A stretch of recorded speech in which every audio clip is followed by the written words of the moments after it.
This is Kerner's Corner, episode 3 of 10. We're going to keep this going in 7 weeks. If it's any good, if it's not, we're going to abandon it because I've got, 852 projects going on right now, and I don't need another one unless it's showing some signs of life. So the purpose of Kerner's Corner is to ask any questions, such as, help me with my business partnership dispute. Help me decide whether or not I should start this business. Should I start this job? Should I go all in on crypto? Should I marry my high school sweetheart? Should I get half barbacoa, half chicken, or full barbacoa? These are all good questions, but really evaluate my business idea, roast my business idea. Here's my business. Tell me how to grow it. Tell me how to acquire customers. What is my customer segment? What is a revenue line that I might be, or a revenue stream that I might be missing? So the way it kind of goes is you'll start by kind of posing a question or a problem, and then I'm going to ask you 5 to 20 questions to really get to the heart of it. And then I'll kind of give you a prescription, and then that's it. So also, if you just have a really cool business that you want to brag about, please do. I'd love to hear about it, and I'd love to tweet about it. But most people are hesitant to do that because they want people to copy them. And I get it. So Heath, do we have any people requesting to speak yet? No requests yet, but if you're interested in doing any of the things Chris just said, hit the request button and I'll add you as a speaker and we'll get this show on the road. All right. So a few people sent in some questions beforehand, so I can get to those while we wait. But live is always better. What were you saying? I said, let's do it. Let's do the one from Tim Malone. That was that the HVAC one? Yeah. All right. So he says, I have a working demo for a tool that gives historical data on a building's HVAC systems, outputs to a custom website. No one gives good data on the what the heck happened this morning before my shift. How do I reach the managers of these buildings when they aren't on LinkedIn/anywhere? So this guy is looking for the commercial property managers specifically so he could sell them software that spits out data on HVAC systems. So first of all, they are on LinkedIn. You just don't really know what their title is yet. So if you don't have any customers, then I would drill down on what their title is first. If you do have customers, then just look up what their titles are. Or look at what companies they work for and then use Apollo to search for them in LinkedIn by title and just start doing cold outreach. Otherwise, whenever I have trouble finding a customer segment to market to, I just go to Upwork and ask for help from VAs that can do the job for me because they're going to be full of ideas. This is all they do for a living. So when in doubt, ask a VA on Upwork. But I do agree that this seems kind of like a hard customer segment to sell to, but that usually means that it's offset by great recurring revenue or software that's really integrated into their systems, therefore low churn, or just high ticket. So persist. Don't give up because it sounds like it'll be a good business if you can find some customers. All right. We got 40 people in here, but no one wants to talk. No requests. All right. I'm going to go to the second question. It usually takes a good 15, 20 minutes to warm up the room. So second question, this guy, so I've tweeted about the great solar eclipse happening in April. And so this guy says, I'm guessing you get a million messages asking for advice, but I'm going to anyway. I had the idea for eclipse glasses back in 2017 after I paid $40 for a pair. In April of 2023, I started the process of building a website, finding a certified manufacturer, etc. My plan has been to target event spaces in schools to sell in bulk and then travel to Austin and sell in person the weekend before. I've sent several thousand emails to event spaces and schools in my largest cities. I'm originally from Maine. Family is still there. So I've sent them a couple thousand. Yada, yada, yada. My email marketing has not worked well. My end goal is to roll the profits into a couple other product ideas I have and hopefully escape the 9 to 5. Do you have any thoughts on other approaches or potentially connections that would have any interest in glasses? Yes, I do. So you might not like this advice, but you're putting all this work into developing these glasses for an event that's going to last literally 2.5 minutes. Now, that might sound hypocritical because I wrote a 2,500 word newsletter on making a profit on this event, but it was based around making a profit at scale with a race that could really make you 6-7 figures and that you could roll into other eclipses in the future. You don't need glasses for every eclipse. So I feel like if you already have these skills and the hustle and the wherewithal to build a business that will only last for a day, then transfer those skills over to something else that's more sustainable. Also, like, there's so many people on Alibaba selling these glasses. I would just not worry about a manufacturer, just buy some and flip some. So that would be my suggestion. Awesome. Well, we It have looks like we have a couple people. Yeah, Corey was first. So Corey, why don't you come off mute and ask your question? Hey guys, if you remember me, I talked last week about a lead gen agency. So I have a question about pricing for that. Is this the cold email? Yes, sir. That's correct. Okay. Yeah, hit me with it. So I was talking with a business owner. I mentioned last time that my parents are owners of self-storage properties, and that puts me in an interesting position. I manage one of their facilities, and all day long I get to talk with different business owners for all these different enterprises. A lot of them are landscapers, but we also have somebody who does Amazon FBA. And I was talking with him about it in passing yesterday, and he mentioned to me that I probably need to charge a little bit more for my service than I was anticipating. He likened my cold email service to like a wholesaler, for example, in real estate. And all they do is make a connection between a buyer and a seller, and they get a commission. And he said 10% commission is fairly standard. But what I was looking at was much less than that. I was looking at about a 2% commission based on what my target audience was. So in terms of pricing, if the deal that I would bring to a recruiter or a staffing agency is worth anywhere, 20 to 50 grand, what do you think a realistic offer could be for pricing for me? I was originally thinking a $500 onboarding fee with maybe like a small, like $250 to $350 fee per booked meeting. But maybe it'd be better to go for something like a commission on their commission, which is what he suggested. Maybe like a flat 5 to 10% of that commission. So I just wanted to get your insight on that.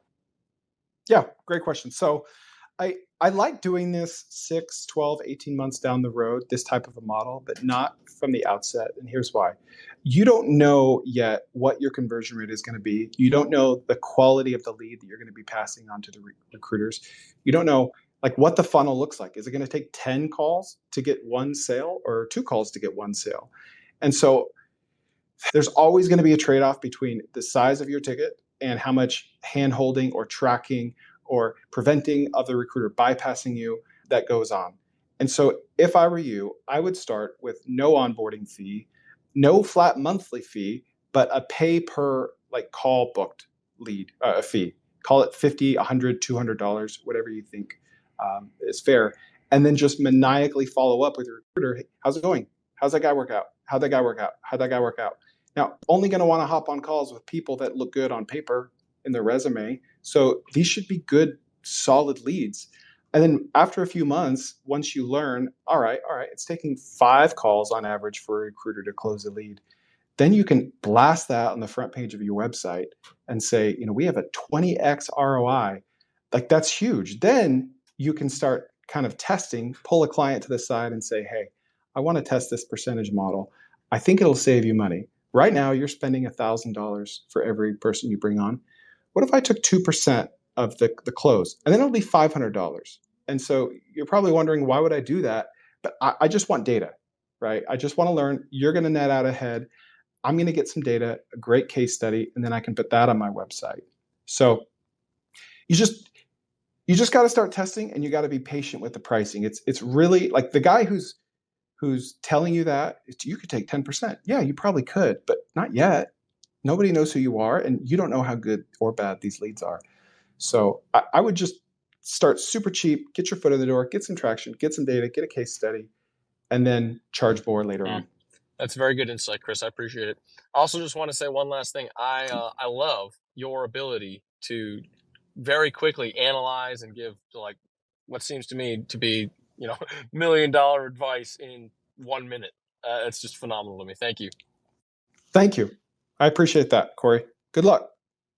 All right. Thanks, Corey. I'm not sure how to say the next person in line, but your user handle is AAOritz1124. You're the next. So go for it. Hey, yeah. Yes, Mr. Ortiz. Yes. So I'm driving right now, so let me know if I cut off or anything. But nobody wanted to talk, so I figured I'd jump in here. It's kind of a funny business idea.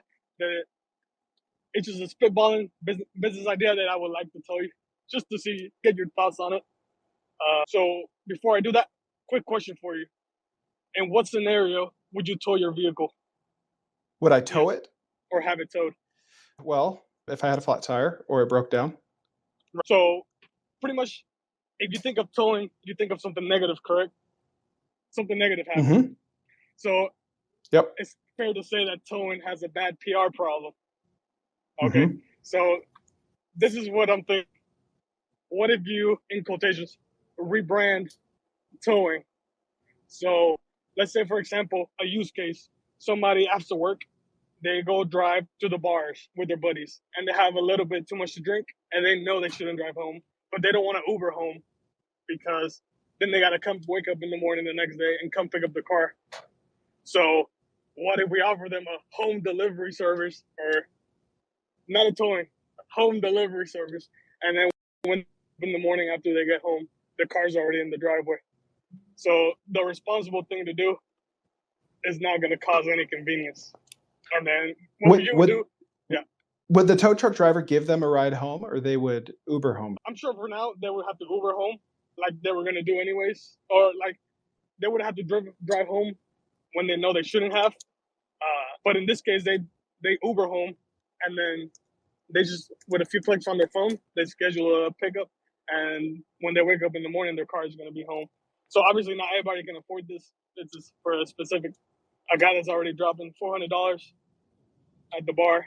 He wouldn't mind spending another $200 or something, whatever the towing is. And how that would work is we wouldn't own any of the towing vehicles. There's 30 mom and pop shops already towing vehicles. We would have the flow of orders, and then we just go subcontract a towing company. And there's no rush. Yep. The car just has to be there by the time they wake up at 7 a.m. or whatever.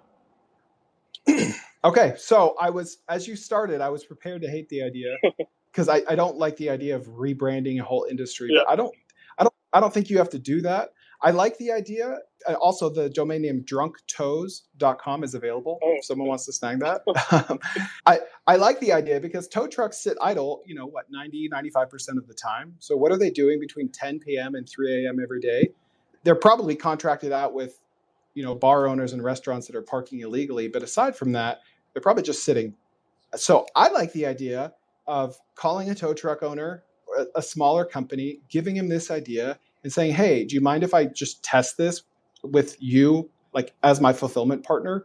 I'll do all the marketing and everything. And I don't even want to make money on this yet. I just want to see, does this work? Can we generate some good local PR? Do bar owners care about this? Like, I just want to test it, but I want to know, like, if I call you, you're going to know what I'm talking about, and you're going to be happy to go do this, and then get like a list of his prices. And then I would try that, like drunktows.com. And I don't think you have to go into like towing is negative, but it doesn't have to be. Like, just forget all that. Just reposition the whole service as towing for drunks, right? And I think it's even more attractive if the tow truck driver will give them a ride home, because then they'll save money on an Uber. They don't have to go get their car the next day. But I like that idea. And you could take what I did in college. I had an iPhone repair store, and we marketed by getting Tyvek wristbands with our ad printed on them, and then we gave them out to bars for free, and then bars would just distribute them to people as they walked in, and then people would get drunk, they would break their phone, they would have a coupon on their wristband for phone restore, they would bring it in, and it was amazing marketing. So you could do the same thing. You could go to a bar owner, say, hey, you know how you're buying wristbands? Don't buy them anymore. I'll give them to you for free. And then you put their ad on there, and you can see what you can make. Yeah. Another cool way I was thinking of advertising this would be go to the bars at like 5 a.m. and the cars that are still parked, they're probably going to get picked up in the morning by the owner. You can leave something on there saying your car could have been home already. I like that. Yeah. My only question to this is, how much money could you make, right? What could you charge, or what could your margin be, especially if you were just a middleman? Yeah. That's my big So I was thinking like Uber, there's a gross booking and then our fee on top. So the person pays whatever the towing is, and we just charge a little fee on top. Since we don't have any equipment, no employees, no nothing. We're just the lead generator for the towing companies, and we're the service for the homeowners, or not the homeowners. Yeah. So, I feel like it needs to be just a flat price to the consumer, and then you work out a percentage fee on the back end with the tow truck owner. Just keep it simple to the consumer. But yeah, that's a good idea. I like it's it. kind of a meme idea. I just wanted to, just nobody wanted to speak. All right. Yeah, well, no, it's sometimes the meme ideas are the best I agree. ideas. So All right. yep. Thanks, man. All right, the next speaker we got is Kevin C. You're up, Kevin. Hey, Chris. First of all, thanks for doing this. I joined a little late, so I caught the very tail end of your solar eclipse talk. So you may have already kind of spoke to this, but I started back in 2017. I'm in Virginia. I ended up paying like $40 for 2 pairs. And so, Yeah, this is the question I just answered, actually. okay. So I've already started it. Yeah. I started about a year ago. I've got a website, glasses, bunch of stuff. I guess my biggest question, I've sent about 2,500 cold emails out to event places and schools. I thought those would be like good places to kind of get some bulk orders since I bought 40,000 of these. And I haven't had a ton of luck with like the marketing. I'm flying out to Austin because I have a friend there and there's a million people there just to try and sell them. Yeah. I was wondering if you had any thoughts on like, I haven't done cold calling yet. Now it's kind of my next step, but I can link my website if you have suggestions for that too. I think I know what to tell you. So if you already have 40,000 glasses, like, okay, you got to get rid of them. I would join local Facebook groups all along the Eclipse path that are like targeted. I mean, ideally they're targeted at business owners, but you might not find a lot of those. So at least just targeted at the locals, like buy sale, garage sale Facebook groups all along the path, and say, hey, like, anyone want to make some money? And just go the wholesale route. Like, let's say you pay 50 cents for these. I would just try to unload them, honestly, like free shipping, different price breaks for 500 or 1,000. And like you could sell these, buy them for $1 and sell them for 20, or buy them for $5 and sell it for 20, and just try to unload them. And based on the demand you see or not, start adjusting your price from there. Because obviously, if these don't sell in the next couple of weeks, they're never going to sell. Yeah. And then take some with you to Austin and try to sell some yourself for full margin. Yeah, that was I'm going up like 4 days before, so I thought I'd hit up, a couple universities, a church, a couple churches, and then just like kind of set up in parks and stuff.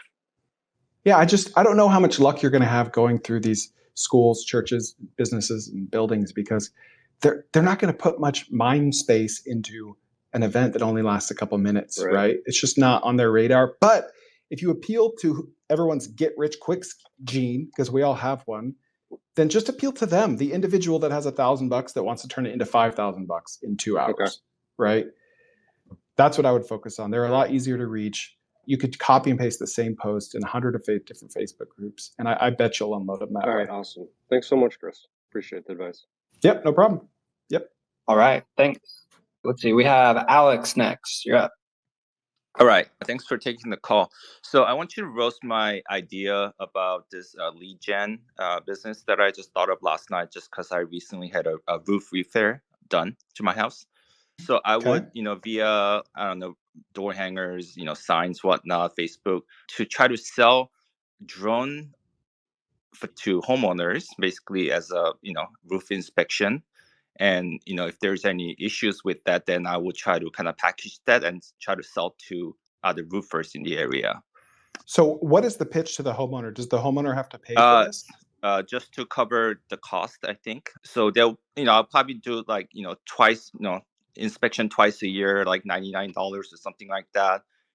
No issues. It's all good. If they have issues, then if they agree to, get quotes from roofers, then I can maybe, sell these are pretty good leads to roofers. So, and then but I have no idea what, it would cost or how to package that. So I just want to hear your thoughts on that.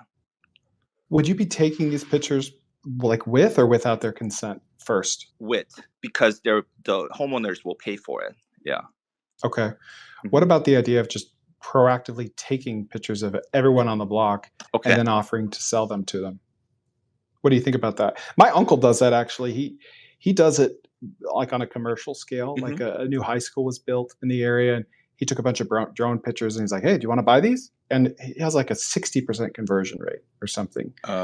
And so I don't think anyone would really get pissed if you took a picture of their Yes. house from a drone, and like it's going to happen a small percentage of the time. I don't think it should be enough for you to worry Mhm. about, but I would try the positioning of it and think like, all right, like some people just want a picture of their house, Sure. Mhm. right? Especially if it's a really nice house, or especially if they recently bought it. And then some people might just want to know, you know, how does their roof look? I just don't know. What I don't like about this idea is that it's new and novel. And so you don't know, you know, you could just be spinning your wheels trying to test something that's not already Mhm. proven. But if I were you, I would start with like a cul-de-sac with like 20 homes. And you're like, okay, this is my test subject. And if it doesn't go well, then I'm not going to do this further. And take pictures of every house. And then honestly, I would just knock their doors in the evening and say, hey, I'm taking pictures of these homes, and then insert pitch A, B, C, or D. You could go for the angle of just, do you want a nice framed, like a professional picture of your home? Or it's like, hey, would you like your home inspected once a year or twice a year for $100? And then like, or would you like your home inspected for free? How about Mhm. that? And then you just sell the leads. Like you, with any marketplace, you can marketplace, or you can monetize the buyer or the seller or Okay. both. And so I would start with one, and then 6 months down the road, be like, okay, can I monetize the other side of this? Like 80% of homeowners would love to see a free picture of their Mhm. house. What percentage of them would be willing to pay for I it? see. But if you start charging both sides of the marketplace in the beginning, then you're not going to know, is this a bad idea, or am I just charging or am I trying to charge too many Got it. people? Yeah, that makes sense. But I'm curious to see how it goes. So if you try it, let us come back and let us know Okay, how it thank goes. you. No problem, man. Cool. Thanks, Alex. Chris, we have one in the comments actually this time. They are unable to talk right now, so I thought I would. Why don't we save the comments for like near the end, or if there's any empty space, just as we have 4 people waiting. Sure, no worries. All right, Odetta, you're up. Sweet. Thanks for having me. I have 2 questions. So the first is I'm a data engineer for an IoT startup in the waste hauler space, and we have some customers via like data subscription for what we provide to their customers for like ERP initiatives when they have corporate customers.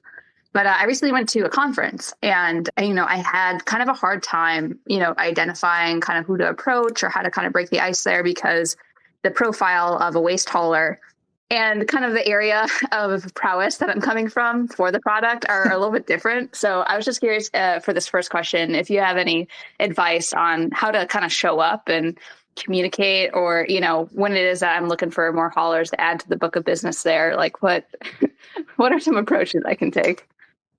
So it's an IoT software that you sell to waste haulers. Is that correct? Yeah, so it's twofold. So there is a data portal that they offer to their customers when they're corporate customers who have ESG initiatives, where it is that they need to track how much waste is diverted from landfills. And one of the ways we enable that is through the second piece, which is an IoT device that sits on top of waste bins. Well, not on top of them, but below them. It actually measures the amount of waste in the garbage can versus measuring it on the truck beds. Interesting. So that device sits on like the homeowners, like underneath the homeowners' garbage cans? Yeah. So whether you're an educational institution who has to measure how much you're composting from the cafeterias, or if you're just a regular everyday homeowner, we have these devices that sit underneath the bins, which will measure how much is in them every 10 minutes, so that you can figure out how much you need to pick up for what you're like route planning, to figure out how much tonnage is actually on your route plan, or for more accurate invoicing. Okay. So let's say, for instance, an elementary school hosts a big conference of teachers in the whole county, and they cater all this food, and they throw half of it away. And your device will tell the waste hauler, hey, alert, alert, like there's a lot more waste in here than there normally is. So plan your route accordingly. Yeah. Or, they're on 123 Main Street, you and your neighbor have the same bin. The hauler typically will take the total tonnage of the street that they pick up for their route and then average it out for what they charge you. But if you have a bin full of paper and your neighbor has a bin full of soup, then you're not going to be very happy with being charged for the soup. Okay. Yeah. So you're selling this to waste haulers that serve consumers and homeowners, and also like in a B2B setting as well? Yep, that's correct. Okay.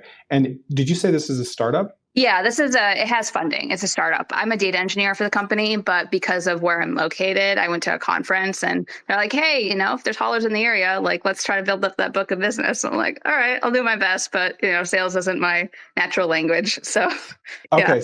All right. So your question is, you were kind of thrown for a loop. You went to this conference and they're like, hey, let's go sell. And you're like, I'm a data engineer. So you're calling in to ask how you should approach selling. Is that correct? Yeah, or not even selling, but like, how do I, start a conversation with some of these folks who are supposed to be servicing, but aren't, isn't really who I hang out with on a daily basis. Yeah. So what are these folks doing today to solve this problem? Nothing, or you have a competitor that they're using? So either they're losing customers, so they're not solving for it because there are now actual government policies for requiring waste haulers to report like landfill diversion, and corporate customers who need that for like carbon accounting. Or the other way that they're doing it is by they actually have so for example, composters are some of our customers, and they'll have like an actual like luggage scale, like a handle, and will individually weigh bins with the luggage scale. Okay. So are you specifically trying to sell them in person or just in general? I mean, really, it was in person. I think that was the canon event here for how I was, trying to learn to speak with these folks. It is more in general. I think that this is a skill set I'd like to develop on, but I know it's not really even just like selling up front, but kind of getting to know and start a conversation with these people. Okay. All right. So if I were you, and what city is this conference in? Yeah. So it was actually in the Wisconsin Dells. I'm from Wisconsin, and, it's the Midwest area. I previously was working in New York, but I kind of came back home here. So just a lot of Midwestern, hauler folks whose families have kind of owned these companies for generations. Okay. And do you guys have any customers yet? Yeah, we have some out in New York and Boston, both of the cities out there, and then also some of the largest haulers out there. And what is a typical customer? Are they usually more sophisticated, or are they usually very old school? It really has been through strategic investors that we've gotten our first few customers. It primarily has been educational institutions and haulers who do have corporate clients who they're trying to keep their contracts with, but are at risk of losing them because they don't have the ability to report accurate tonnage information to them on a regular basis. They typically, if they are sophisticated, quote unquote, they have like a intern who's an Excel monkey trying to put this together. Yeah. Okay. So even though you acquired your first customers through referrals and investor partnerships or friendships or whatever it is, I would think that those customers still would not use you if it just wasn't on their radar or wasn't in their wheelhouse. And so I would take a profile of the customers that you have already acquired and just try to copy and paste that. And I would go to Outscraper or Google Maps and find all of the potential customers within a 1 hour drive of the conference and go look at their websites and see, are they mostly targeting consumers? It's going to be pretty obvious, or B2B, and make a list of the top 10 B2B and just start knocking doors. It's always kind of, I think entrepreneurs a lot of times they're like, all right, we're selling this new software. It's going to really improve their business. So we need to go find a customer that is most likely to not be using something like this. But that customer is most likely to never use something like this, right? Or to not adapt to it until it's too late. So I would look for the more sophisticated customers that actually have their ear to the market and know that these ESG initiatives are not going away. In fact, they're going to get more and more onerous. And then I would take 5 and try to reach out to them beforehand and set something up, and take another 5 and just show up and then ask them, how are they solving it? I would lead with some fear tactics like, hey, did you know about X, Y, and Z, ESG initiative coming down the pipeline? We're just kind of doing a survey on what you're doing to prevent against that. And either A, they have an answer, or B, they don't know what you're talking about. And now they're like, oh, what? And then just start learning from them, and don't even try to sell, but just learn what their pain points are and learn what type of pitch is most effective with them. What do you think about that? Yeah. It sounds like typically for some of the feedback around being able to block and tackle around this conference event, it would have been kind of setting up some warm leads beforehand so I could go in, kind of looking for a familiar face. I think it was really being there. And, I got friendly with some of the, like regulators who were in the area and the municipalities just because they are a little bit more accessible, whether we were sitting down for lunch or something. But yeah, rather than kind of looking into sea people of faces I don't know and be like, all right, which one's a hauler? How do I, who do I target here? Do I just walk up? Hi, I'm so-and-so. Nice to meet you. Are you able to like buy an attendee list beforehand? I don't know. I'll have to ask. It was a rather smaller event, so probably in reaching out to the coordinators, I might be able to. Yeah, I would check for that. A lot of times they'll sell it to you beforehand. Or if you buy like the most premium package, you'll get it included. Okay, sweet. Yeah, no, that's awesome. Yeah, thank you. No, I think the idea of just kind of setting up something warmer beforehand would have been helpful. And then also just showing a natural curiosity and, what they're seeing face to face sounds like a really nice, accessible approach. Yeah, just make sure to convey that you're genuinely interested in their industry because they never, ever see that. And they'll be, flattery is profitable. They'll be flattered, they'll be grateful, and they'll just want to, spill the beans to you. Yeah, absolutely. I'll come up with some ice-breaking compliments for some middle-aged men. It'll be fun. Yeah. Sounds like but my second question to piggyback off of that would be, I think in some of the things that I'm doing, I know that to get to the scale I want to be at, I'll have to hire people. And I've been hired. I've otherwise only heard really like horror stories of having bad employees just from, what actually gets, liked on the internet. So I was hoping that you could maybe just kind of reset kind of like expectations or impressions of what it's like to actually have any sort of employee or hired contractor in managing them. Is it truly hell on the other side of doing it? Or is it, is there some sort of piece you're able to find because you are hiring? Yeah, no, I think you're going to have a harder time if you try to hire, quote, industry experts or people from competing companies or people in the trash business. I would hire fresh, like young people out of college that are humble and moldable and they're teachable. I think you'll have a much better time. Like you'll bang your head against the wall less, but you'll train them. You'll have to train them more, but I think it'll be a net positive in the end. Okay, gotcha. And is that just from just a reduced workload or having more brains in the same room for the same thing, or what is the true benefit other than just like a delegated work that comes from having a hired team? The true benefit of hiring people? Yeah, I would love to hear if there's anything above and beyond like work delegation that you've really found in your experience. No, I mean, if you're a startup and you're funded, like you're going to have to do that to grow. And so what will these people be doing?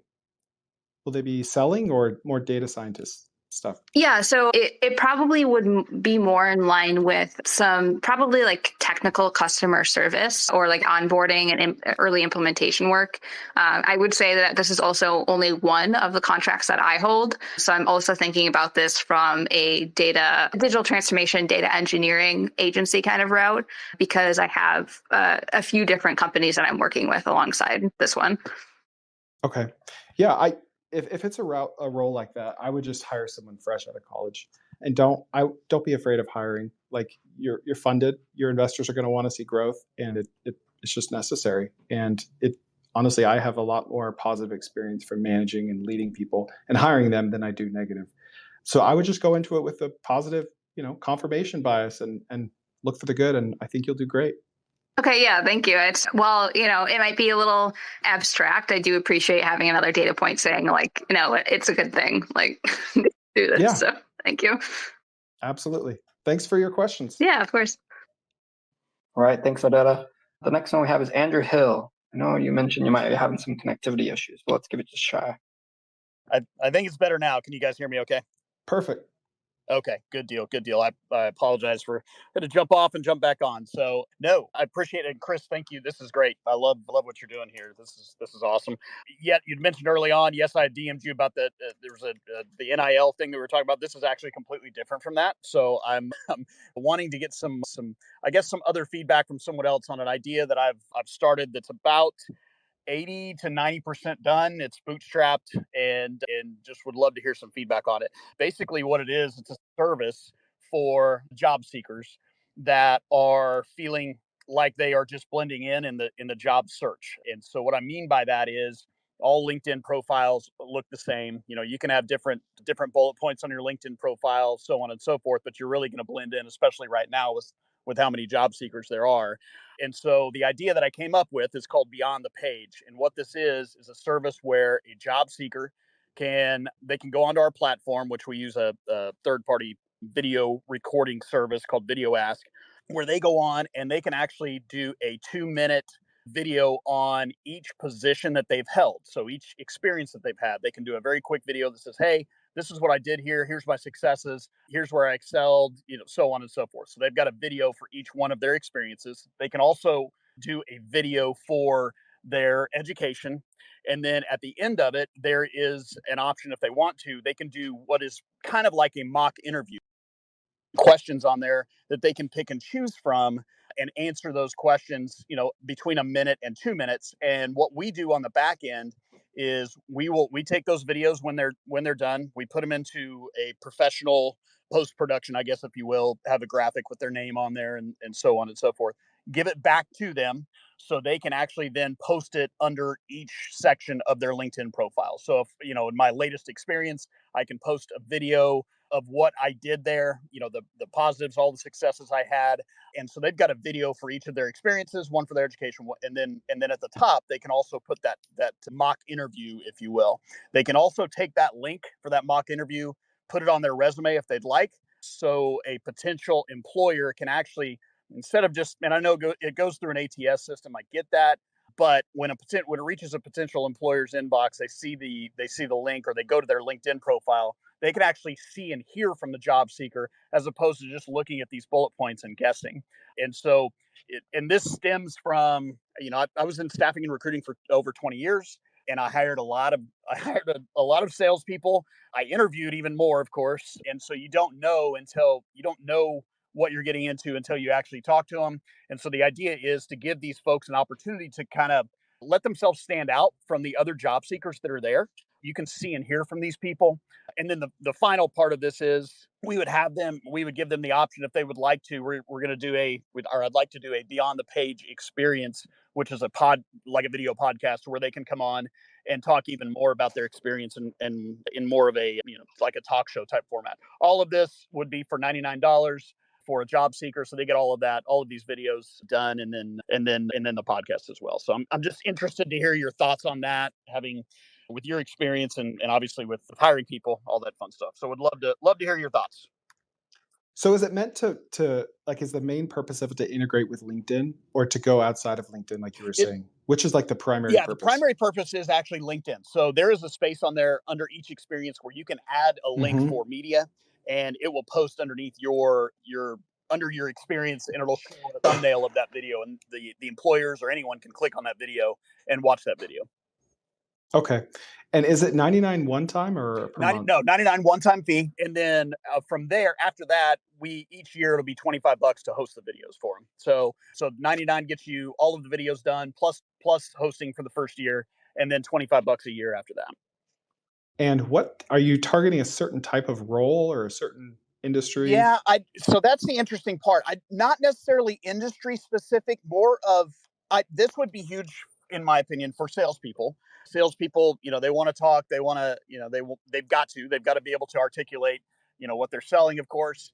But it's not necessarily just for salespeople, and that's the big thing that I want to. It's such a broad opportunity for folks that are even in, management. If you're operating and you're an operator, you're a manager, and you've got people, you've got to be able to articulate what you want these folks to be doing, and if you can do that and show yourself as well as show your passion, show what your true colors are to a potential employer, then that's kind of I would consider that to be kind of a big deal for potential employers as well as job seekers to be able to. You're going, not to sound, you're going beyond the page, so it's beyond the resume, beyond the profile, I guess.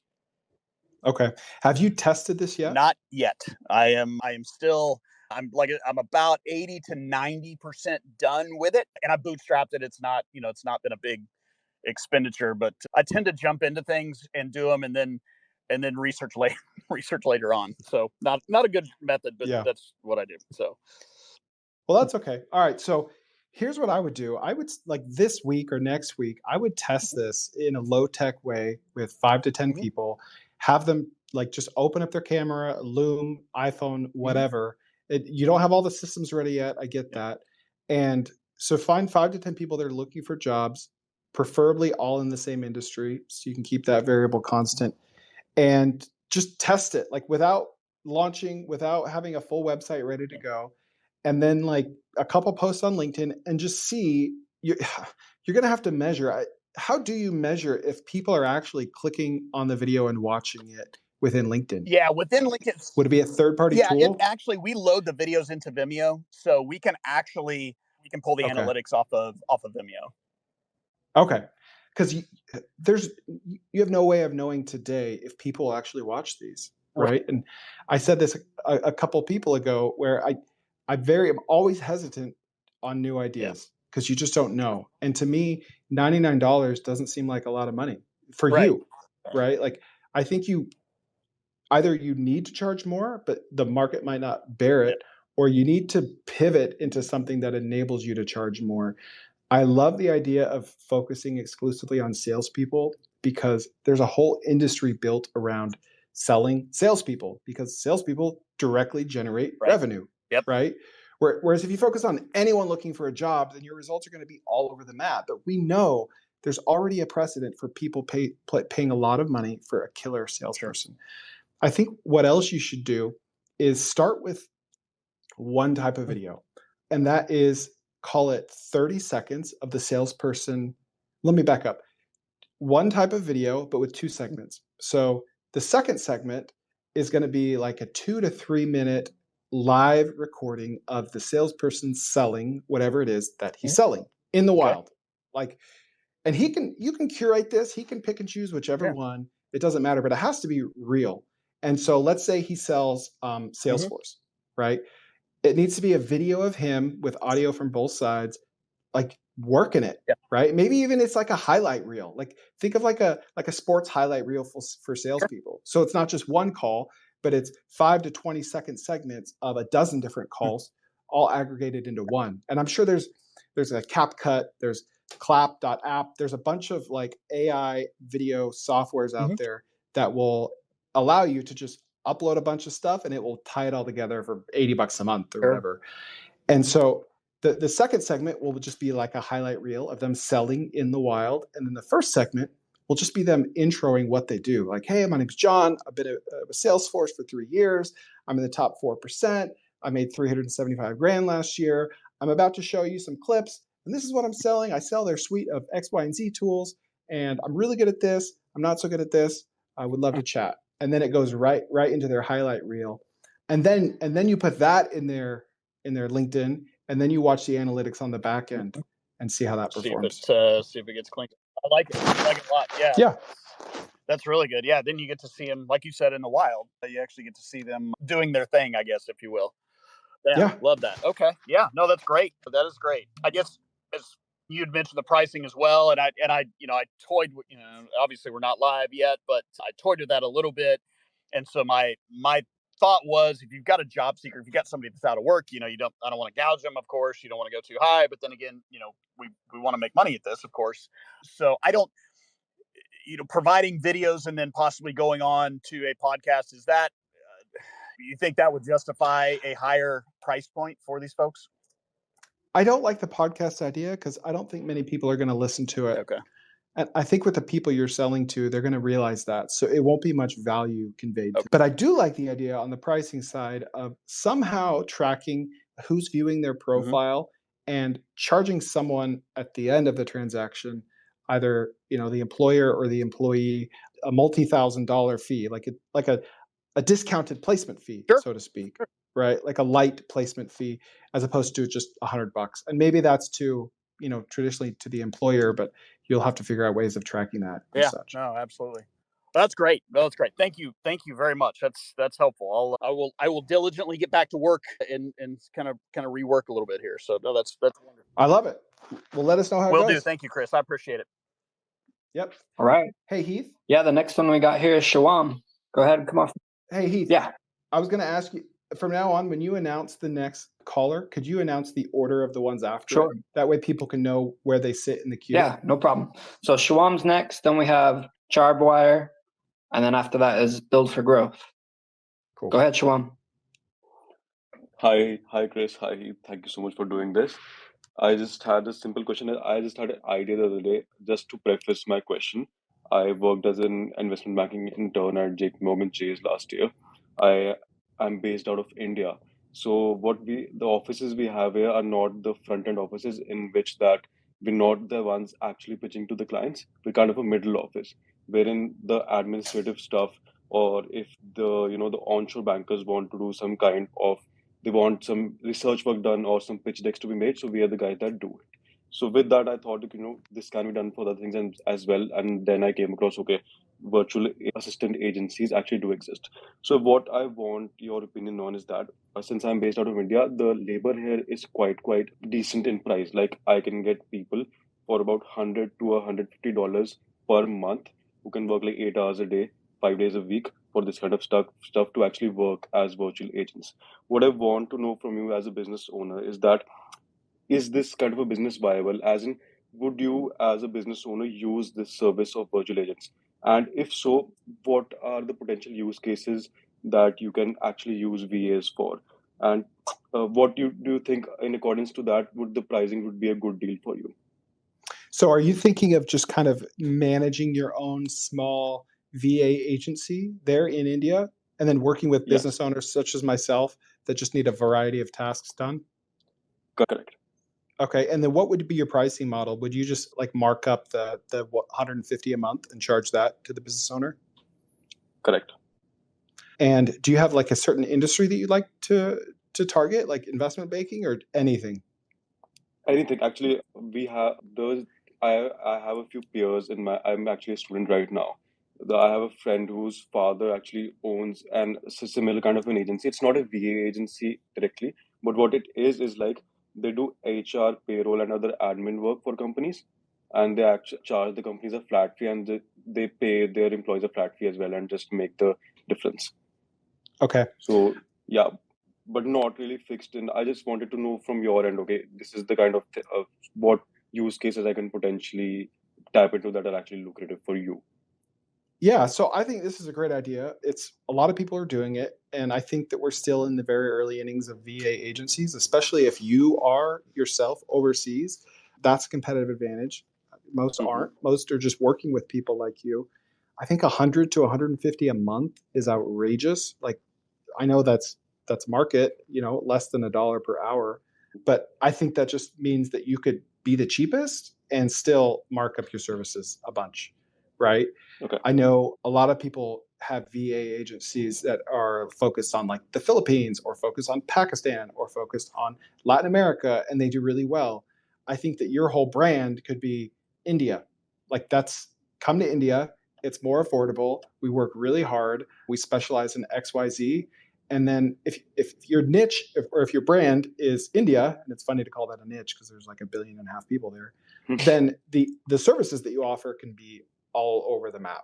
And that might not be niche enough. You might want to be graphic designers in India for $400 a month, flat fee, unlimited graphic design. There are companies charging 30, 40 times that, 10,000 a month, 5,000 a month, and companies pay it.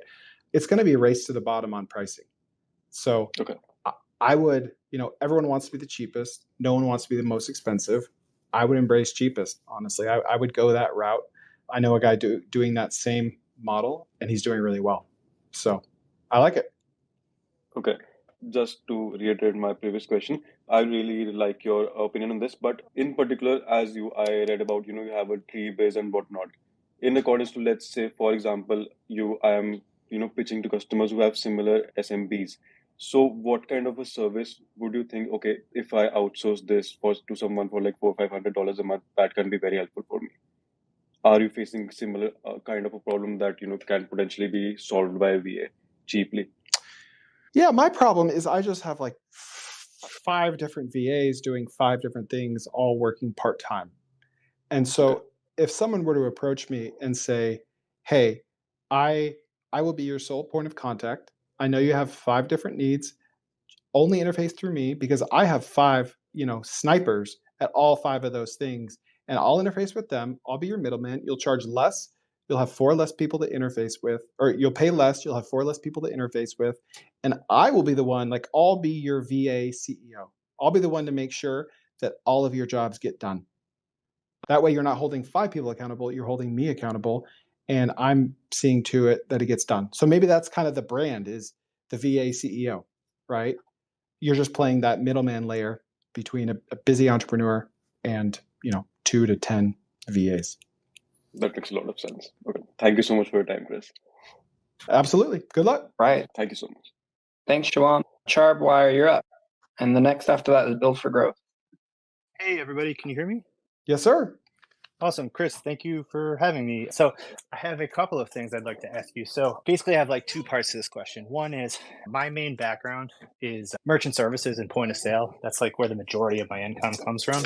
My family used to run a recreation center where my mother at one point started a trophy and awards business where we do laser engraving, sublimation awards of all kinds. When they retired, I bought the business from them with seller financing, of course. Basically, I was super ready to just about move this business and take it to the next level. And then I got a text message in the middle of the spring during the pandemic saying that school would be closed for the rest of the year.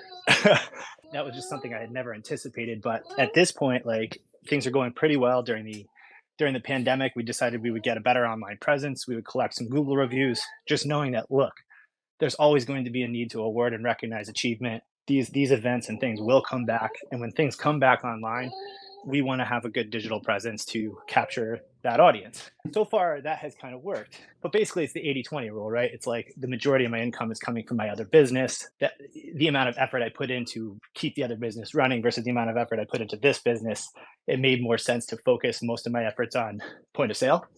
But at this point, I'm really passionate about the awards business. Like, I love laser engraving. I love the creativity behind it. I like working with those people. The end product, it's not exactly as crowded of a space as the point of sale and merchant services space.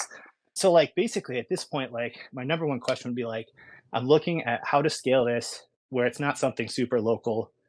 It kind of like, it's still named after my mom's, name, the name that she named the business, because that was on our advertising. That's on like the stickers that are on the back of all the plaques and trophies. So honestly, like, one of my questions would be like just looking for some ideas of like how I could scale this business, rename it, and make it something that's not like that's a little more broad and not like local to our area. And beyond that, I have like another, like, I've found a couple of areas where like for instance, in the trophy business, like, yes, some of this stuff can be done on e-commerce. Yes, some of this stuff can be done on Amazon, but some of it does take a little while for the personalization. Some of it is heavy. So there's some logistics. And I think I found and like identified some friction like in the ordering process. So like, I have some ideas on like how I've like gone out to market and differentiated ourselves from, someone just going online and buying them anywhere. So really, like, my question would be like around like just some suggestions on like how I could name this so it's like a little bit broader than my local market. And then I had like some random other stuff happen. So like my second, I don't know if you want to like respond to that or if you want to hear my other part of the question, but like in trying to figure out like how to differentiate ourselves and where we make margin and what works and like what we want to focus on, we have a couple of MVP products that like are high margin, easy for us to deliver. But the problem with the trophy business is also that like there are thousands and thousands of SKUs. So like not everybody is looking for the type of MVP products that we sell, which are like plaques and medals, right? Like personalized plaques and medals. Within that, I have found some really cool areas where I'm focusing, where I've gotten like, for instance, like I live in Saratoga Springs where there's a famous horse racing track, and I have an exclusive deal with the Museum Racing Hall of Fame, and I produce the reprint plaques for all the Hall of Fame horses like Seabiscuit and Secretariat and Man o' War, right?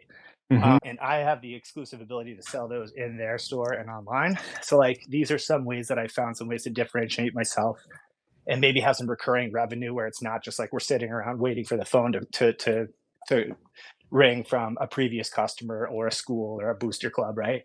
So like those are some ways I'm growing it, but I have this random thing. So like this is where like I kind of wanted to ask you about this. So like this is where, just kind of thinking out loud, one of the phone calls I get constantly is, do you recycle trophies?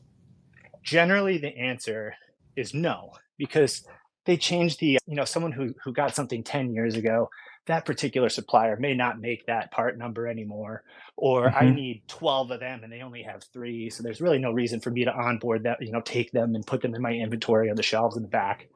Right. But sometimes I do entertain that. And this is what brings me to this, like where this light bulb went off in my head is not long ago, a tenant called me from like a strip mall down the road. They were taking over a space to put in this dog food store.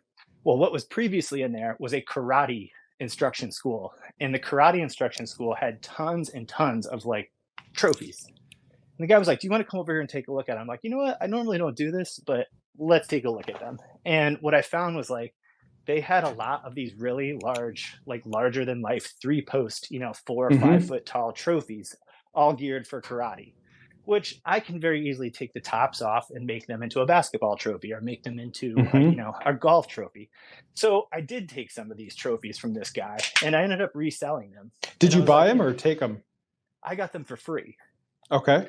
So essentially it was like, maybe there's something here. And I was like, what did you sell them for?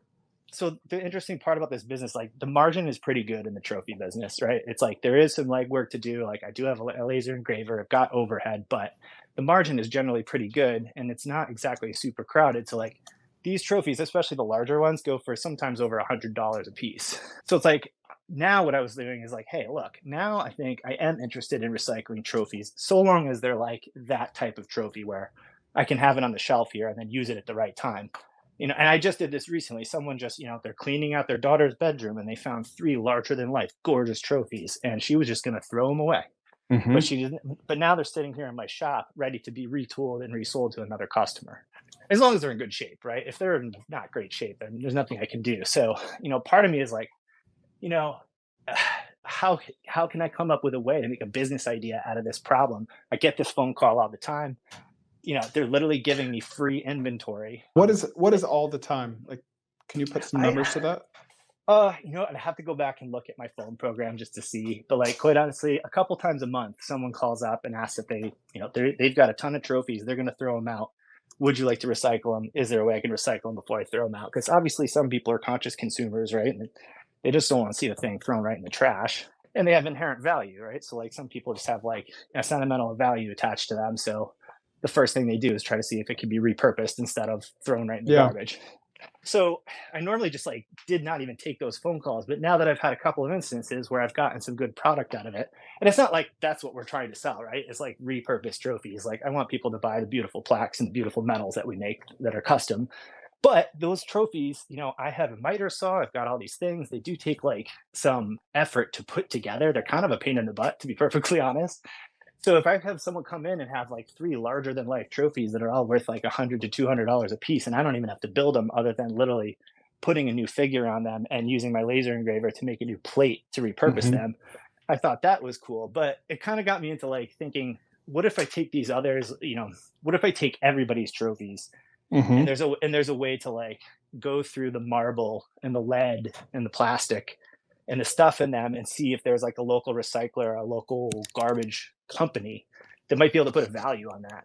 And I just thought there's literally people offering me the free product. Like, is there a way I can monetize this? And I found out one way to do it, but not quite sure how to harness or figure out the rest. And this is just like one facet of it, right? Like ideally, I just want to sell people like the custom licensed plaques and the medals and the beautiful products they make, right? But these people are calling up a couple times a month. And in the case of the karate store had a ton. I threw away quite a bit of them, but there were a few that were ideal to keep. And what percentage would you say are recyclable on average? Not just the karate store, but on average. Not a lot of them. Like that's where I think the brainstorming has gone to like, okay, like if these have marble on them and these have certain like other recyclable materials, what is that worth to a scrapyard or somewhere else? Like essentially, since it's like quote unquote dirty, right? Like if you brought like aluminum or copper somewhere, they'd be like, this is dirty if it's connected to something else. Okay. So last question is what is the revenue size, if you're comfortable, of this business? So this business is like, it's kind of my side hustle. I hate to call it that, but like, last year we did about $90,000 in revenue in sales. And I, as far as a percentage of that all being recycled trophies, that was all just new sales and, existing the products I normally sell. Generally, I'm turning away the people saying, can I recycle the trophies? Like, I already have not enough space to keep my inventory and the things I keep on the shelf. So, I don't want to take on someone's dancing trophy that is sitting here, and sits there for 6 months before I find a way to repurpose it. But Yeah. what I do want to do is like, essentially at this rate, be like, hey, we do recycle trophies, please inquire, if they look like this or they're like this, we're interested. If they're not, we're not. Yeah. But even the ones we're not, I'm like, is there a way to recycle these? Like, is there a way to like scrap these? Because people are literally calling me up to give me free inventory, so Okay. how can Yep. I monetize it, All right. So here's my prescription. So I'll tell you what I like and don't like about it. What I don't like about it is that it's going to be really hard to scale. I'm looking up your city and it doesn't look like you've got a bigger city just south of you, but it's just, $100 to $200 top line. And then you gotta get it. You got to throw away a bunch of them. You got to pull out the miter saw. You got to put some work into it. What I do like about it is there are ways around that. I think you could have a lot of success doing like trophy recycling drives at the elementary school or the high school or whatever it is, where you work with the school directly. They send out in an email or in a flyer, hey, bring in your old trophies. We're going to recycle them. And then you can just drive once to go pick up hundreds or dozens of these things. And then you literally go straight by the dump, throw away the ones that you can't recycle, keep the ones that you can. And now your COGS goes way down because maybe that's a third. Like maybe you reduce what you're buying by a third with that, right? And now the parents get to feel good that their kid's trophy isn't completely going to waste. And if you throw it away, that's a shame, but they were going to throw it away anyway, and there's nothing you can do with it. So does that make sense? I like that, but I don't like that for those reasons. Yeah, I do think that makes sense. And it's like, this isn't like, the sole focus of my business. I also don't want someone to see that like they recognize a trophy Sure. that was recycled and repurposed and like that's the type of product we sell, That's true. This was just a way to do that. But I do like the idea of bottlenecking it, almost like an electronics recycling drive, or like when they do it with pharmaceuticals or something like that, where people like they feel like they're doing something good. And it's like free advertising for us, right? I mean, like if people are Googling us and they're finding us and asking us this question, like, trying to turn that into some way that they'd probably keep us in mind when they do need new product. Yeah. Well, yeah, that's what I like about it. But I've got your website pulled up. I won't say it out loud because I don't know if you want people to know, but I'm pretty sure I found it. I think you should update your website. You probably already know that, but I kind of have a creative idea that I think you should try. And then we've got to go because there's 2 people waiting and we're almost out of time. I think you should make a TikTok channel doing very funky, funny, like hilarious engravings, right? Like take your dad's favorite mug and then put like engrave an inside joke on it, and be sure to show in the short form video like the actual laser engraving process, because people love seeing cool stuff like that.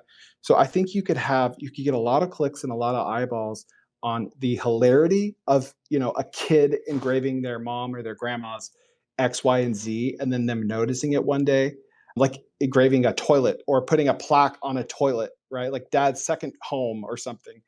And then, so you get the funny aspect, and then you get the interesting aspect when you actually show it being laser engraved. I think that would crush on Reels, YouTube Shorts, and TikTok, and it could drive a lot of traffic to your site that you could do e-commerce traffic all over the country that all derives from these short form videos. But that all starts with you kind of redesigning and updating your Shopify site. Yeah, so I agree with you that we do need to update Shopify. That was something we did during the pandemic. I do have another part to the site that's not customer facing, that's actually connected to like all my suppliers. It's much more robust. It's almost like Shopify and Salesforce had like a small child. It's a little bit more intense to look at. So like that's what I'm really going to switch over to have people do.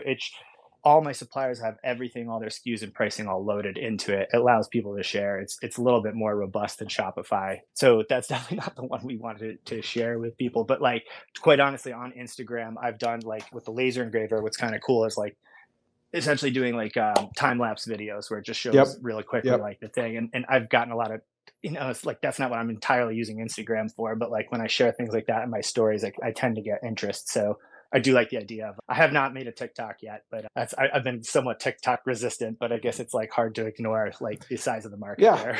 If you're making the content, you might as well put it everywhere. But we're going to move on to the next person, and I hope this helps. Awesome. Thanks for having me. These are pretty cool to listen to. Good. Thank you. All right. Go ahead, build for growth. You're up. Cool. All right. Thank you, folks. Chris, thanks for hosting this. So what I'm doing is a little out there, I think, just generally from a few mentors that I've spoken with. I think the general idea is like you should only do one thing. My background is in marketing. I've done marketing for almost 13 years now. I do growth at a pretty big startup right now. I lead up growth. And I'm also a fractional CMO at like two smaller startups. One of them is kind of like that VA CEO thing you were talking about. But generally what I'm looking for is information about, or kind of like your input on everything else that I'm doing, which is, I guess at this point it's kind of like a dev shop, or I call it a startup studio. So in the past 6 months, I started 8 months ago finding talent and kind of like finding talent that's part-time designers, developers, product managers. And we've built and launched 4 products, either seeing traction. And so I'm coming at it from like a growth marketing perspective or strategy, which is, don't put all your eggs in one basket, split test and look for signals. And I'm looking to like scale up this whole thing pretty much, not scale up each product per se, but scale up the product development process. And I'm looking for like bootstrapped growth. And so, I'm only going to scale up a product when the return on ad spend or the return on investment. And so until then, it's like organic and, low volume keywords pretty much that I can actually bid on and make it make sense. And so I guess I'm trying to figure out like, I don't want to seek investors in the traditional sense. I want to seek out investors for the bootstrap of building products and bootstrap growth from there. And I guess I'm trying to hear like any thoughts on how I could go about doing that. Probably only looking for like a very low 6-figure investment. And it's like most people want to hear about how can I invest in something that's going to be worth $1 billion. And so, I'm trying to think of like ways to do that. Mostly I've just been investing my own money right now, and I'd like to offset that so that I can increase the pace and maybe increase the quality of the contractors that I have. So what would the investor's capital be going towards? Like ad spend? No, just it would only go towards paying the contractors? The contractors. Yeah, I mean, I guess like a very small amount would go for marketing testing, and I would continue to invest my own money. So I'm really looking to like supplement my own investment. And what types of products would you be building? Like what industries? Give me an example of a company or a product that you build. Yeah, so for example, one of them is for like job seekers. One of them is like an AI product on the App Store. So like little kind of micro SaaS tools? SaaS, yeah, exactly. Okay. And do you have any case studies of like ones that you've incubated and you've self-funded and how it went, like how much money you put in and what that turned into? Yeah, I do. I mean, we really just barely started launching them about a month ago, and we're seeing traction. Obviously, it's not like rapid growth, but I don't plan to abandon any of these products. My plan is to, on an ongoing basis, continue to pivot and improve them until I find, until they truly resonate with the marketplace, and I see some opportunities for investing to achieve growth. So I think what you need to do is, the thought that investors are looking for billion-dollar exits is true in certain circles. I think you need to go after more local, small-time investors, small business owners, people that have net worths in the low, 7 figures that are comfortable writing $10,000 to $50,000 checks. And I would make the terms very agreeable to them and just put front and center like the best 2 or 3 projects you've worked on, how much money was invested, what that turned into on a cash flow or an equity basis. Those are your case studies, even if there's only one. Make the terms very favorable to the investor. Don't go after investors that are typically angel investors into moonshot, like angellist.com type products. Go after the local HVAC business owner that makes $600,000 a year.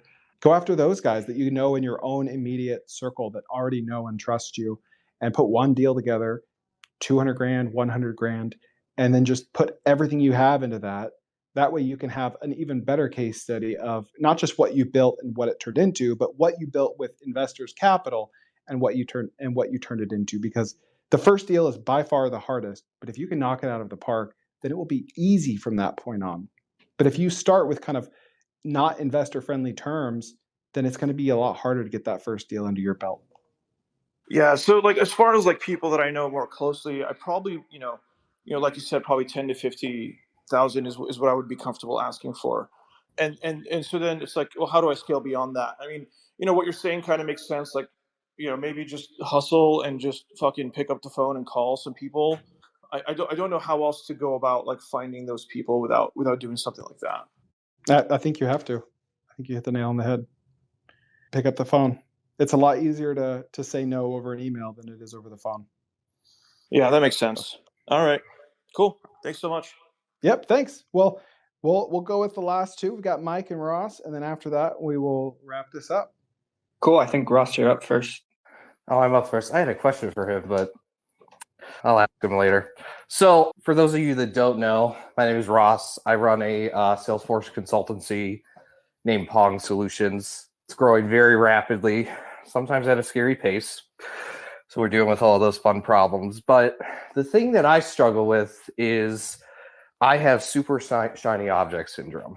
So we actually had a few products that we built out of some consulting work that we've done that we're going to launch to the marketplace pretty soon. And that's pretty good. I got an operator in there. But I think my question is, it actually is on the same wavelength as the last person, which is, I guess it's a two-part question. How do you keep yourself focused on kind of growing the cash cow, but also positioning yourself for kind of transforming from an operator to, I guess, an investor, or basically starting a larger scale business? This is actually a issue that I face right now, where there's a lot of self-doubt with something that I really, really want to do that's going to require me going to investors and basically pitching them on millions of dollars. And it's a very solid idea, but I don't want it to distract from what's in front of me, basically. So hopefully that kind of makes sense.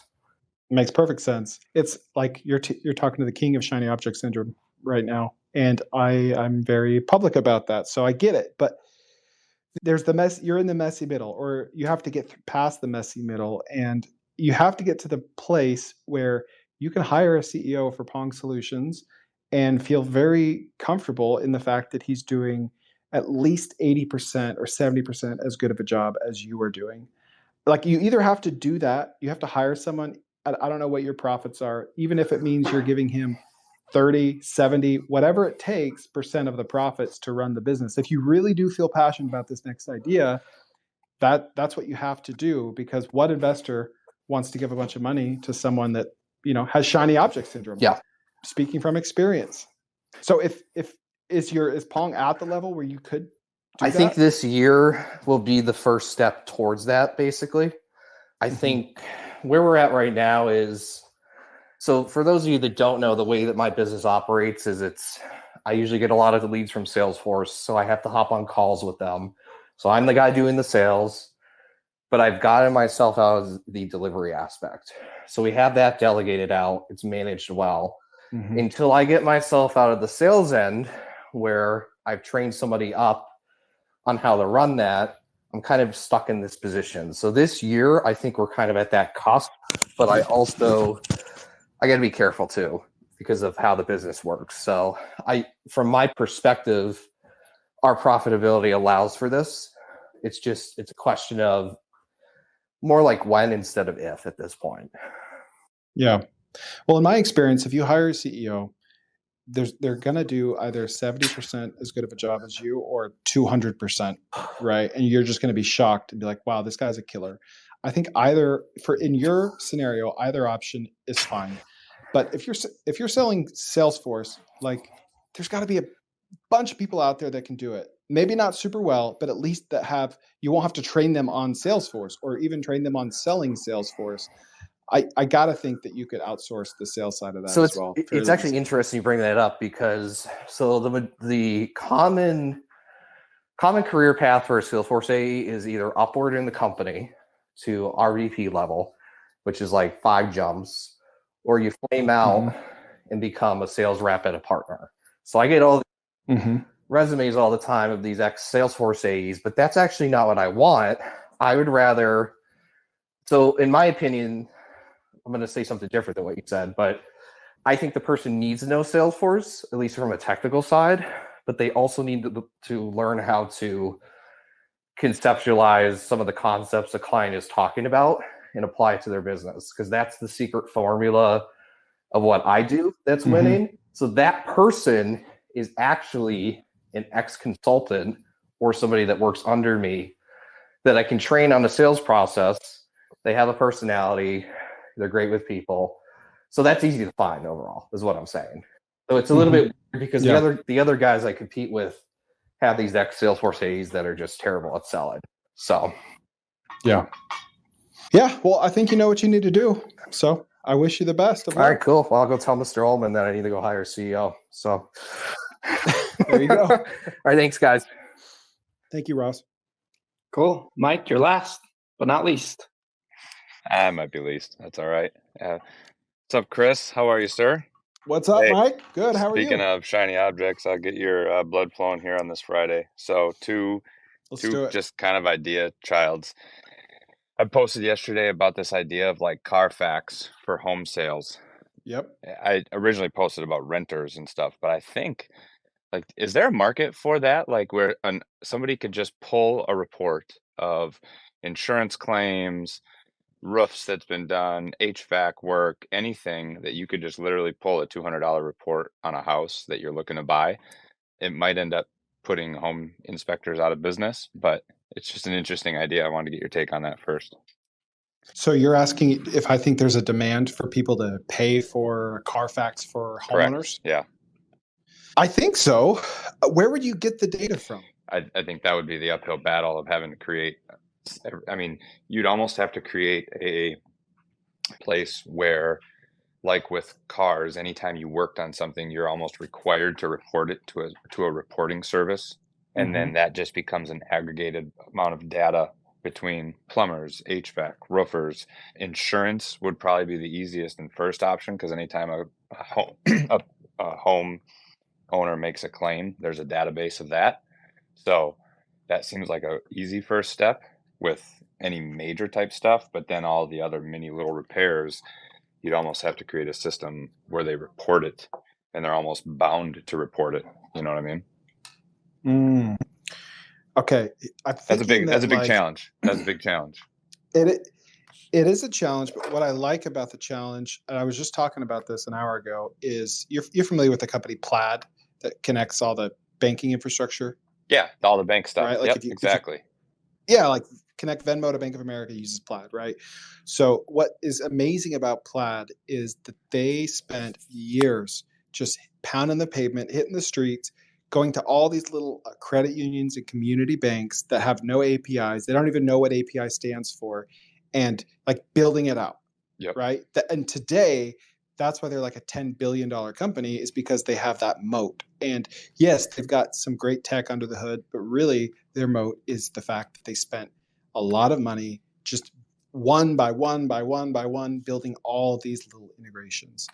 And so I love the idea of building a Plaid for X or Plaid for Y. And I would start in like a very small community that has like 4 HVAC guys, 2 roofers, 6 plumbing guys, or whatever. And it's going to be tough because you're going to have buy-in. And I would take like the top 3 most expensive or damaging repairs, maybe even like a foundation repair company, and saying, hey, for, I don't know what, you've got to give the business owner something, but for X, Y, or Z offer, I would like you to give me just a list of addresses with a list of repairs and costs in this area over the last 5 years. And I don't have the time to think of like what is in it for them. Right. Yeah. You've got to solve for that. Something's got to be in it for them. Maybe a rev share or something. Yeah, maybe that's it. Maybe every time you sell one of these, you give 10% of it to that business owner or something. But that's going to be tedious. But once you have that, then you go to the real estate agents, and every time they get something under contract, it's an upsell, right? Like right alongside the inspection, they put this Carfax. Yeah, it's like gap insurance. It's like you got to pay for it, but what the heck does it cover really? Right. Or I wonder even if you could go directly to the home inspectors and say like, can I buy your data? Right.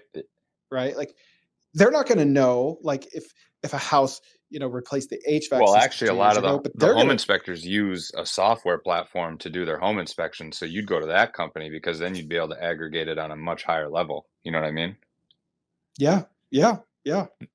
And if you could somehow aggregate that data, use Claude or an LLM or some AI tool to spit out something clean, then you could use that to put on an address level basis, right? Like the address is your source of truth.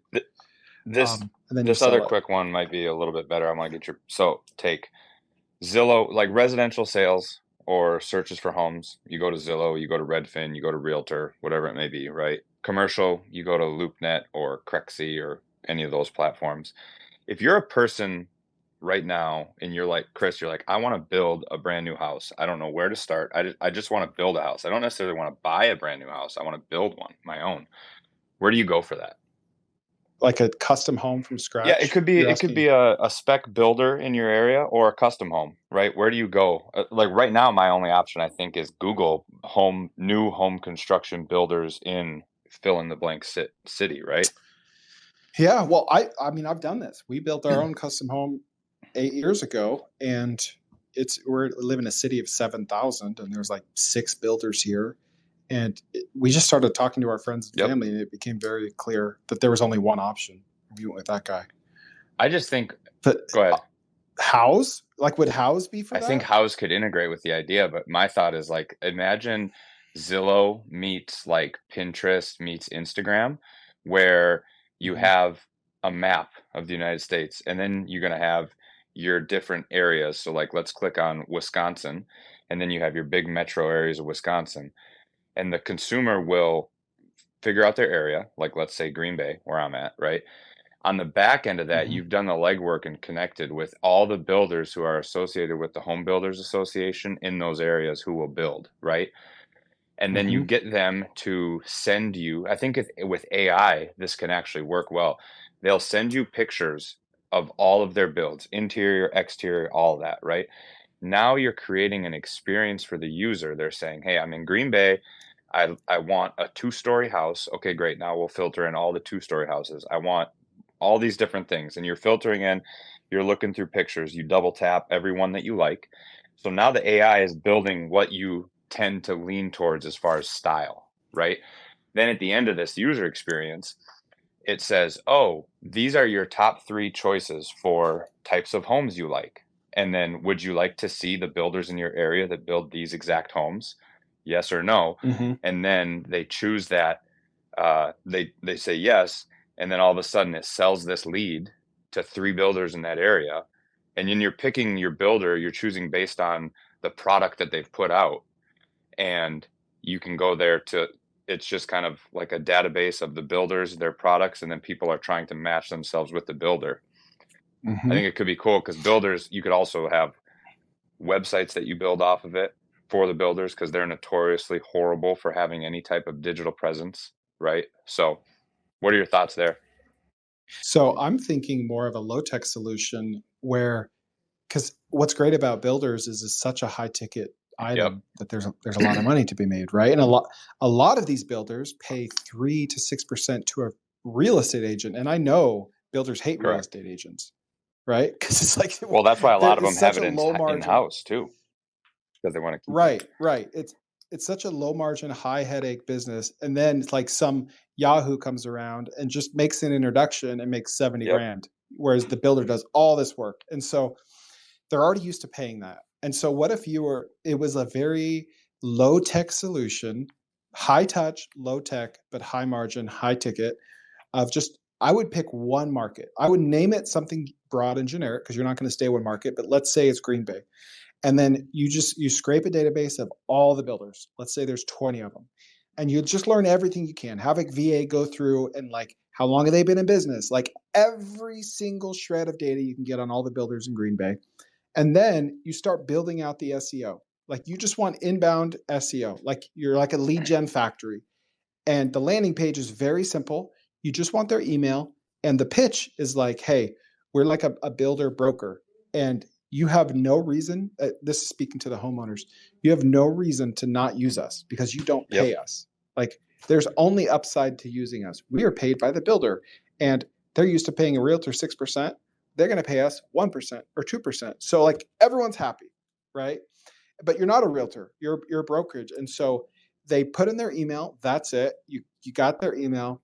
And then it sends them to a type form or something a lot more exhaustive where it captures every shred of data as they enter it. So if they never complete the form, because it's a big form, then you still have some data on them. And it's just asking like, all right, what's your square footage? Like, what are you looking for? What type of build is like colonial style or, whatever. And you're getting all this data, and then you get just like killer, salesperson to get that homeowner on the phone and just like start to build a relationship like a realtor would do. And then it's like, oh, okay, yeah, I'm thinking this guy might be good. Oh, you know what? This builder, he just built a house right around the corner. There's gorgeous, like, oh, yeah.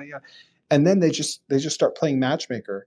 And then you get the builders to sign referral agreements, and you just ignore the ones that are crappy. And, of the 20 builders, you might only get 3, 4, or 5 that are willing to sign referral agreements. And then you just start sending in business. And, a year later, it's going to take a year to build the pipeline, but you make 5-figure checks from every build. Yeah. And then you expand to Then other you markets. build it from there. Just copy and paste. Yeah. Yeah. I already bet. That's kind of, we have buildgreenbay.com or buildgb, one of the two. I don't remember. That'd be a great place to start. Probably. Perfect. Yeah, I like that idea. Cool, man. Good stuff. This is fun. Cool. Thank you. Thanks for coming and contributing. Yeah, appreciate you, man. Thank you. All right, Heath. Is that it? We're wrapping it up? That's it. Let's wrap it up. Okay. Well, thank you to everyone for joining. Kerner's Corner, episode 3 of 10. We're going to do 7 more of these, and we'll see how it goes. But I'm having fun. So thank you for your help, and we look forward to seeing you next week. Have a good weekend, everyone. All right. See ya.